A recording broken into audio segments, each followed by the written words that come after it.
Can she can limp a little on it, or? Yeah, we have a little harness for her. She just, yeah, it basically broke the humerus in two.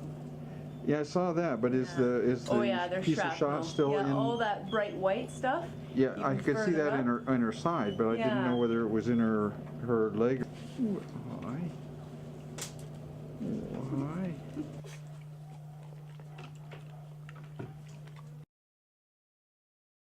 My name is Pilar Gosselin. I'm one of the vets at the Bow River Veterinary Center in Canmore, Alberta. And I'm just here to tell you the story about Winnie today. She is a dog off of the Morley Indian Reservation that we received a call about from a concerned client of ours who was working on the reserve and saw this dog on the side of the road struggling to walk and was not using her front leg. And then he attempted to capture her himself, but was unsuccessful because she was in quite a bit of pain and would lash out out of fear, whenever he tried to get close to her. So we lassoed her and put a muzzle on her and picked her up. She was in quite a bit of pain, and we transported her back here to the office and discovered after taking some x-rays of her leg that she had been shot with a high-powered rifle in the humerus, which is the top bone of the front leg. And so you can see the metal fragments of the bullet, and it basically didn't shatter the bottom part of the bone, but it's certainly broken into several pieces. So this sort of injury is quite involved to repair, and we determined that it needed an orthopedic plate to be put on. Now, here at the vet clinic, we can't fix such complicated fractures because there are board-certified surgeons in Calgary that this is what they do every single day, and we sort of leave that up to them. So our only option would have been to amputate Winnie's leg, which would have saved her life, but would have made her a three-legged dog. So obviously, in a young, healthy dog, that's not the ideal scenario. And so through the Cinderella Fund at the Bow Valley SPCA and through the generous help of our friends in Calgary at the Western Vet Center, Dr. Dave Zintimmery decided to come out to our practice and to repair her leg with a plate. So we have what her leg looks like with the plate on. So it's a very large plate with many screws, and all the little fragments of bone that were there before are incorporated into this repair.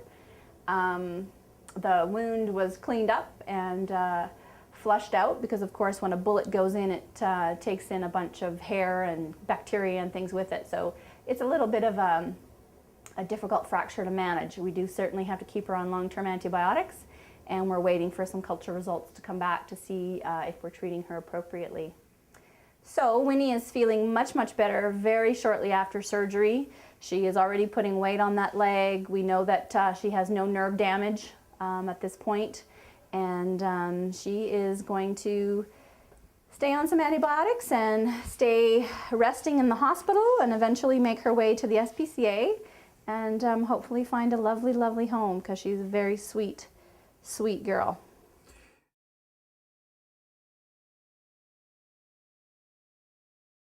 And that plate will stay in place as long as there's no issues. We'll re-x-ray her in a couple of weeks and make sure that the screws are not loosening off or anything untoward is happening. And the plate will stay in place forever unless she develops a problem, infection, or the screws get loose, then we can take that plate off. But most cases, the plates remain there forever. And do you expect her to have a full recovery? Absolutely. So she should be able to run, play, whatever? Absolutely, and that's partly why David chose such a large plate, was because she is going to be an active dog. She's a young dog, so you really need a substantial fix there so that she doesn't bend the plate and you know, make this fail before her bones are actually healed. It'll take about 8 weeks for the bones to actually be healed completely together again. And just again, roughly speaking, if you would have had to amputate, the cost of that would have been versus the cost of having the bone repaired if we would have had to go in, let's say, to Calgary?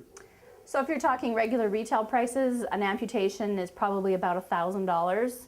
A repair at the Western Vet Center, you're probably, this sort of repair, you're probably looking at about $4,000 or $5,000.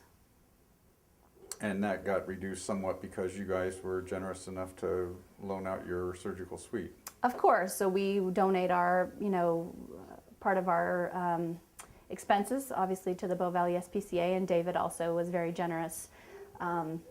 These plates actually that they use are used plates that they've actually taken off of other dogs in the past, and so they recycle them and use them in strays and things like that, so to help save with the cost, because just the hardware itself is very expensive. The plate itself is probably $350 or $400, and then each screw is probably $30 or $50. So just recycling the plate, it makes a big a help in things for sure. Cool. Yeah. And the reason that you said that you guys couldn't do it here and it required orthopedic support is partially because it was so close to the joint, is that? Yes, and it was quite a complicated fracture in that there was multiple pieces. If it was just a one fracture across the middle of the bone, we could have used probably a pin and some cerclage wire, and that's something that we could do here. But just because of the proximity to the joint, the size of the fragments, the number of fragments, and the fact that she is young and healthy and needs a very substantial repair, but not quite a puppy, it really dictated that we had to have this sort of surgery done. Great. Yeah.